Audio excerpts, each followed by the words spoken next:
সব কাজ সেরে বাসন মেজে খাওয়া দাওয়া করে সব কিছু রাতের যাবতীয় কাজ সেরে কেবল নিজের ঘরে আসলাম। নাইটিটা পরছিলাম, অমনি সময় দেখি দরজার আওয়াজ হচ্ছে, ঠক ঠক। আমি বলি কি ব্যাপার, দরজার আওয়াজ হচ্ছে?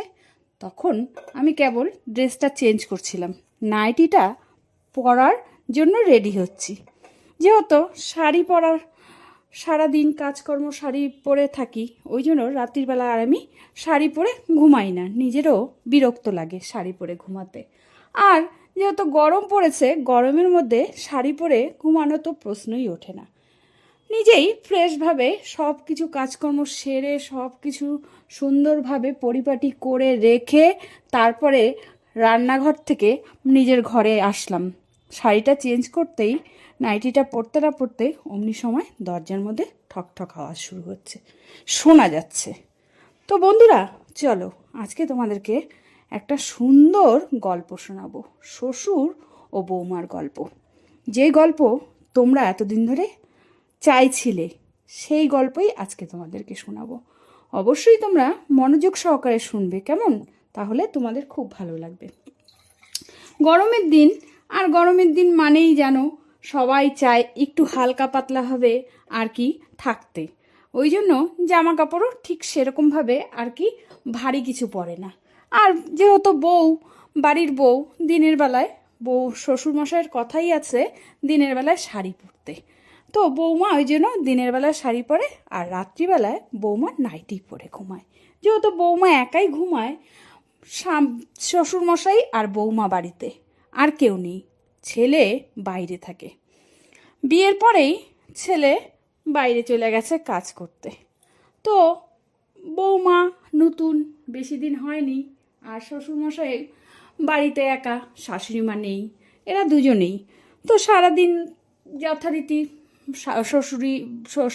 শ্বশুর বৌমা দুজনে বেশ ভালো মন্দ গল্প গুজব করে তাদের আর কি চলে। শ্বশুর চাকরি করে আর বৌমা বাড়িতেই কাজকর্ম সামলায়। বৌমাকে কাজকর্ম করতে না করেছে বাইরের কাজকর্ম, কারণ শ্বশুরমশাইয়ের কথা আমার বৌমা বাড়িতেই থাকবে, বাইরে গিয়ে কাজকর্ম করার কিছু নেই। তার জন্য আমি আছি, আমার ছেলে আছে, ও দুজন কামাই করলেই হবে। খানেবেলা তো মাত্র তিনজন, পরে তিনজনের জায়গায় চারজন হবে, সেটা পরে দেখা যাবে। আমরা দুজন তো কাজ করছি, বৌমার কি কাজ করার দরকার? বৌমাকে সুন্দরভাবে সেজেগুজে থাকতে বলা হয়, যাতে বৌমাকে সবাই দেখলে বলে যে না, অমুক বাড়ির বউ খুব সুন্দর দেখতে, আর তাকে খুব যত্ন করে রাখা হয়। অমুক বাড়ির বউ বলতে আমার শ্বশুর বরাবরই, আমার শ্বশুরমশাই খুব রসিক লোক। তিনি ইয়ার্কি ঠাট্টা ফাজলামো মারতে খুব ভালোবাসে। আমি যে ওনার ছেলের বউ, উনি সেটা ভাবেই না। উনি সব সময় আমার সাথে ফ্রিভাবে মিশতে চায়। আমি একটু লাজুকভাবে থাকি। আমি যেহেতু নতুন, ওই জন্য আমি ঠিক সেরকমভাবে আর কি ফ্রিভাবে কথা বলতে পারি না, লজ্জা লাগে। কিন্তু শ্বশুরমশাই বরাবরই বলে দিয়েছে, ছেলে থাকে না, তোমার যা দরকার পড়বে তুমি আমাকে বলবে, আমার সাথে বন্ধুর মতন মিশবে। আমি তোমার সাথে বন্ধুর মতন মিশি। তোমার শাশুড়ি মা থাকলে আজকে হয়তো তোমার শাশুড়ি মা তোমার সাথে বন্ধুর মতন মিশতো, কিন্তু যেহেতু তোমার শাশুড়ি মা নেই, ওই জন্য সব কিছু দেখার দায়িত্ব আমার, তোমার সব কিছুর দায়িত্ব আমার। আর আমার ছেলে যেহেতু বাইরে থাকে, তো ওই জন্য বিশেষ করে আমি আরও ওই জন্য নিজেকে ভাবি যে না, ছেলের জায়গাটা কি করে আমি পূরণ করব। তার জন্য সবসময় তোমার দেখভাল করি। আর তোমার যেহেতু নতুন বিয়ে হয়েছে, তার জন্য বৌমা তুমি সবসময় সেজে গুজে থাকবে, যাতে বাড়িতে কেউ হুটপাট করে আসলে পরে তোমার ওই চাঁদপানা মুখ দেখে সবাই একদম অবাক হয়ে যায়, বলবে যে না, এই বাড়ির বউ কিন্তু সেরা হয়েছে। আর তোমার কোনো কিছু যদি লাগে তাহলে কিন্তু আমাকে তুমি দ্বিধাবোধ করবে না বলতে। আমাদের সংসারে খানেবেলা কেউ নেই বৌমা, তুমি আমাকে দেখবে, আমি তোমাকে দেখব। অমনি বৌমা বলল, দেখবো মানে? আরে বোঝোই তো, শাশুড়ি মা নেই, বৌমা এই বয়সে কি আর আমাকে দেখবে বলো? আমার তো আর অন্য কোনো কিছু নেই, আমার এই একটু ভালোভাবে চললেই হয়েছে, তুমি আমাকে একটু খুশি করে রাখবে, এটাই। দেখবে আমার মন জুগিয়ে চলবে, তাহলে দেখবে তুমি সব কিছু পাবে, না চাইতেই তোমার পায়ের সামনে সব কিছু এসে হাজির হবে। ওই কথা শুনে বৌমা বলল, হ্যাঁ শ্বশুরমশাই, আপনার কোনো চিন্তা করতে হবে না, আমি আছি।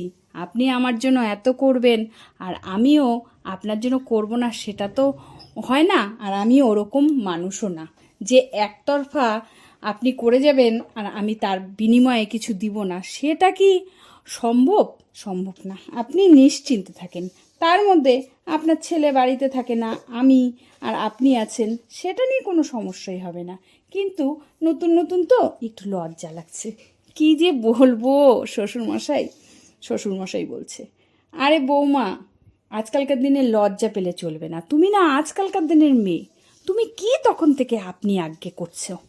তুমি আমাকে তুমি বলবে, আমি তোমার সাথে ফ্রিভাবে মিশি আর তুমি আমার সাথে এরকমভাবে মেশো, এটা কিন্তু ঠিক না। তুমি আমাকে তুমি বলবে। বৌমা বলল, ঠিক আছে শ্বশুরমশাই, ও নতুন নতুন তো একটু অসুবিধাই হবে, একটু মানিয়ে নেবেন, কোনো সমস্যা নেই। এই বলে শ্বশুরমশাই বৌমাকে বলছে, দাও তো বৌমা, বাজারের ব্যাগটা দাও, বাজারের ব্যাগটা দাও, তোমার কি কি পছন্দ আমাকে একটা লিস্ট ধরিয়ে দাও। আমাকে মানে লিস্ট না দিলে না আমি ভুলে যাই কোনটা আনতে কোনটা আনবো, ওই জন্য আমাকে লিস্টটা আর কি দাও তুমি, আমি তোমার মন পছন্দ জিনিস নিয়ে আসবো, তুমি যেগুলো পছন্দ করবে সেগুলোই আমি নিয়ে আসবো। ওই শুনে বৌমা সঙ্গে সঙ্গে ঘরে গিয়ে একটা কাগজের মধ্যে লিস্ট করে একটা বড় সড়ো মানে লিস্ট ধরিয়ে দিল। এই দেখে শ্বশুরমশাই একটু ইতস্তত বোধই হলো, এর মধ্যে অনেক কিছু আছে যেগুলো মেয়েদের ব্যাপারের জিনিস। আবার একটু মুচকি মুচকি হাসলো। শ্বশুরমশাই বলল, বৌমা ঠিক আছে, তুমি যা যা বলছো আমি সবটা এনে দেবো। আসল কথা, আগে তোমার শাশুড়ি মা ছিল যখন, তখন অনেক আগে আনতাম তো এসব জিনিস, এখন অনেক দিন ধরে আনি না, তার জন্য একটু মানে কেমন যেন লাগছে। ঠিক আছে ঠিক আছে বৌমা, তুমি চিন্তা করো না, আমি সব কিছু এনে দেবো। এই বলে শ্বশুরমশাই বাজারে ব্যাগ নিয়ে রওনা দিল। আবার কোনো ছুতো না করে শ্বশুরমশাই বৌমার কে ডাকতে লাগলো, বৌমা বৌমা শোনো। শ্বশুরমশাই বলছে, বৌমা বৌমা শোনো। বৌমা এসে বলল, কি হয়েছে শ্বশুরমশাই? তখন বৌমা যখন বলল কি হয়েছে শ্বশুরমশাই, তখন শ্বশুরমশাই বলল, আরে আমি না আমার পার্সটা রেখে গেছি, একটু দাও না গো। এই চক্করে আর কি মানে বৌমার সাথে একটু দেখা হয়ে যাবে, শ্বশুরমশাই ভাবছে। তো শ্বশুরমশাই আর কি চিন্তায় আছে। বৌমা বৌমা তারপরে শ্বশুরমশাইয়ের হাতে পার্সটা ধরিয়ে দিল। শ্বশুরমশাই পার্সটা নিতে গিয়ে বৌমার হাতটা ধরে বলল, বৌমা তোমার হাতটা বাবা তুলার মতন, আমি ভাবলাম আমি কার হাত ধরলাম। এই বলে ফট করে বৌমা হাত সরিয়ে নিয়ে একটু লজ্জা পেয়ে গেল। শ্বশুরমশাই একটু খুশি হয়ে আর কি বাজারে গেল, মনটা পুরো উৎফুল্ল, মনটা পুরো আনন্দ। তো বাজার থেকে শ্বশুরমশাই দুনিয়ার জিনিস নিয়ে আসলো। দুজনে মিলে, শ্বশুরমশাই যেহেতু ছুটি, দুজনে মিলে কাজকর্ম করে খাওয়া দাওয়া করে দিব্যি আর কি গল্প গুজব করলো, করে ঠোরে সব রকম কথাই আস্তে আস্তে বৌমার সাথে আর কি শ্বশুরমশাই শেয়ার করলো, আস্তে আস্তে সব কিছুই। বৌমা আর শ্বশুরমশাই অনেকটা ফ্রি হয়ে গেছে, অনেকটাই আর কি মানে নিজেদের কথাবার্তা শেয়ার করেছে। বৌমা ভুলেই গেছে যে এটা তার শ্বশুরমশাই, সম্পর্কে যে তার শ্বশুরমশাই ভুলেই গেছে। বারে বারে যেহেতু বৌমাকে শ্বশুরমশাই বলতো, আমি তোমার বন্ধুর মতন বন্ধুর মতন, তার জন্য বৌমা বন্ধুর মতনই মিশতে লাগলো। তারপরে দিনের বেলায় যেহেতু অনেক কিছু রান্না হয়েছে, আর দিনের বেলায় যেহেতু ভাত খায়, রাত্রিবেলায় শ্বশুরমশাই বরাবরই রুটি খায়। তো বৌমা বলল, শ্বশুরমশাই কি খাবেন রাত্রে? তখন শ্বশুরমশাই বলল, আবার আপনি? বৌমা বলল, আহা একটু কয়েকদিন লাগবে আমার। এই বলে যাই হোক, তারপরে বলল, তুমি যা করবে। বৌমা বলল, রুটি খেতে হবে তো। শ্বশুরমশাই বলল, তোমার কষ্ট হবে না? বৌমা বলল, না না না, কিসের কষ্ট হবে, কোনো কষ্ট হবে না, আমার রুটি করতে বরঞ্চ তো ভালোই লাগে, আমি রুটি করে দিচ্ছি। এই বলে রাত্রিবেলায় রুটি করলো, করে যাবতীয় সব কাজকর্ম সেরে খাওয়া দাওয়া দিয়ে দুজনে মিলে খাওয়া দাওয়া করে গল্প গুজব করে সব কিছু কাজকর্ম সেরে শ্বশুরমশাইয়ের ঘরে চলে গেল। বৌমা যেহেতু শাড়ি পরে, আর কতক্ষণে বৌমা ঘরে যাবে, ঘরে গিয়ে নাইটি পরবে, ড্রেস চেঞ্জ করবে, তার মধ্যে গরমের মধ্যে রাতের বেলায় সবাই বেশিক্ষণ আগুনের পাশে থাকতে চায় না, কতক্ষণে ফ্রি হয়ে নিজের ঘরে যাবে। এই বলে বৌমা শ্বশুরমশাইকে গুড নাইট জানিয়ে নিজের ঘরে চলে গেল। শ্বশুরমশাই কিছু তো নাই বৌমাকে ডাকবে, বুঝে উঠতে পারছে না। এদিক করে সেদিক করে দেখে জলের গ্লাসে জল আছে কিনা। বৌমা তো সব কিছু দিয়ে ঠিয়ে, জলের গ্লাসে জল ঠল দিয়ে ঠিয়ে ঢেকে সব কিছু করে বৌমার ঘরে গেছে। অমনি সময় শ্বশুরমশাই একটা বুদ্ধি বের করলো। বুদ্ধি বের করতেই বৌমার ঘরে গিয়ে আগে কানটা পাতলো দরজার সামনে, কিছু শব্দ হয় কিনা, ছেলে ফোন টোন করেছে কিনা। না, দেখছে বৌমার মতন গুনগুন করে গান করছে, আর ড্রেস আর কি চেঞ্জ করছে ভেতরে, সেটা শ্বশুরমশাই আর বুঝতে পারেনি ড্রেসটা চেঞ্জ করছে। বৌমা গুনগুন করে গান করছে, শ্বশুরমশাই অমনি ঠক ঠক করছে দরজার মধ্যে, কেবলই নাইটিটা চেঞ্জ করবে, তখনই ঠক ঠক করছে। বৌমা বলল, কে? শ্বশুরমশাই আর সাড়া দিচ্ছে না, সমানে ঠক ঠক করে যাচ্ছে। বৌমা আবার বলছে, কে? শ্বশুরমশাই কিছুতেই সাড়া দিচ্ছে না। যদি ওখান থেকেই বৌমা আর কি কথা বলে শ্বশুরমশাইকে চলে যেতে বলে, তার জন্য শ্বশুরমশাই আর কোনো কথাবার্তা বলছে না, শ্বশুরমশাই ঠক ঠক করেই যাচ্ছে। বাধ্য হয়ে বৌমা নাইটিটা পরে দরজাটা খুললো। খুলতেই দেখে শ্বশুরমশাই দরজার সামনে দাঁড়িয়ে আছে। শ্বশুরমশাইকে বৌমা জিজ্ঞেস করছে, কি ব্যাপার বাবা আপনি? তখন শ্বশুরমশাই বলছে, ব্যস্ত নাকি? বৌমা বলছে, না না ব্যস্ত না, এই তো ড্রেসটা চেঞ্জ করছিলাম। তখন শ্বশুরমশাই বৌমাকে দেখে, যেহেতু রাত্রি তখন আর কি, তো রাত্রিবেলায় তো নাইটি পরেছে, শ্বশুরমশাই বৌমাকে নাইটি পরা দেখে অবাক হয়ে গেল। একই দৃশ্য দেখে শ্বশুরমশাই একদম থমকে গেল। শ্বশুরমশাই বলল, বাহ বৌমা। শ্বশুরমশাই আর বৌমার কাছ থেকে পারমিশন নিল না, শ্বশুরমশাই বৌমার ঘরেই চলে গেল, গিয়ে বলল, খাটের উপর বসে বলল, বাহ বৌমা, তোমাকে তো সেই সুন্দর লাগছে নাইটিতে। বৌমা লজ্জায় লাল হয়ে গেল, একে তো নাইটিটা লাল, তার মধ্যে মুখখানাও লাল হয়ে গেল। হেসে বলল, বাবা আমি না বরাবরই বাড়িতে নাইটি পরতাম, এখানে বিয়ে হয়ে আসার পরে না আমি শাড়ি পরি, যেহেতু আপনি বলেছেন আমার নতুন বিয়ে, আমার শাড়ি পরতে হবে, আপনারা শাড়ি পরা পছন্দ করেন, তার জন্য আমি শাড়ি পরি। আমার না শাড়ি পরতে বড্ড কষ্ট হয় বাবা।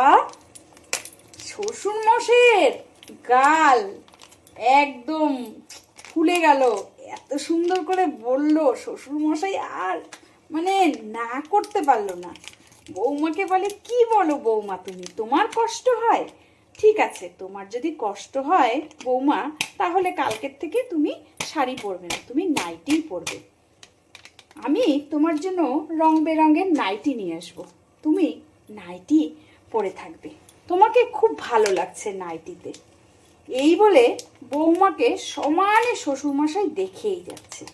বৌমা লজ্জায় আর মুখ ফেরাতে পারছে না, শ্বশুরমশাইকে বলছে, বাবা আপনি সত্যি করে বলুন। শ্বশুরমশাই, আবার আপনি? সরি বাবা, সরি, আপনার পায়ে পড়ি, আপনার হাতে ধরি, এই বলে পায়ে হাতে ধরে সরি বলে যাচ্ছে। শ্বশুরমশাই বলছে, ঠিক আছে, এবারের মতন মাপ করে দিলাম, কিন্তু তুমি যদি আমাকে দ্বিতীয়বার আপনি বলো তাহলে কিন্তু খুব খারাপ আছে। শ্বশুরমশাই বলল, যত যাই বলো, তুমি এখনকার মেয়ে, তোমাকে নাইটিতে অসাধারণ লাগছে বৌমা, কি বলবো। আমি তো তোমাকে নাইটি পরা দেখিনি, আজকে নাইটি পরা দেখে আমি তো চোখই ফেরাতে পারছি না। ঠিক আছে, তুমি চিন্তা করো না, এখন থেকে তোমার যেটা ভালো লাগে তুমি সেটাই পরবে। ঠিকই তো, গরমের দিনে এই শাড়ি সায়া ব্লাউজ আরও কি সব, এগুলো কি মানে পড়তে গেলে তো কত অসুবিধাই হয়। ঠিক আছে বৌমা, তুমি নাইটিই পরো, আমি তোমাকে পারমিশন দিলাম। আর নাইটিতে তোমাকে বেশ লাগছে, লাল নাইটি, তোমার গায়ের রংটা পরিষ্কার, তুমি উঁচা লম্বা টল ফিগার, ইস দারুণ লাগছে, দুর্দান্ত। আগে যদি দেখতাম তোমাকে নাইটি পরা, তাহলে আমি তোমাকে নাইটিই পরে থাকতে বলতাম। বৌমা বলল, শ্বশুর বাবা, তাহলে তুমি আমাকে পারমিশন দিলে তো নাইটি পরার? শ্বশুরমশাই বলল, হ্যাঁ হ্যাঁ, তুমি নিঃসন্দেহে নাইটি পরতে পারো, আমার কোনো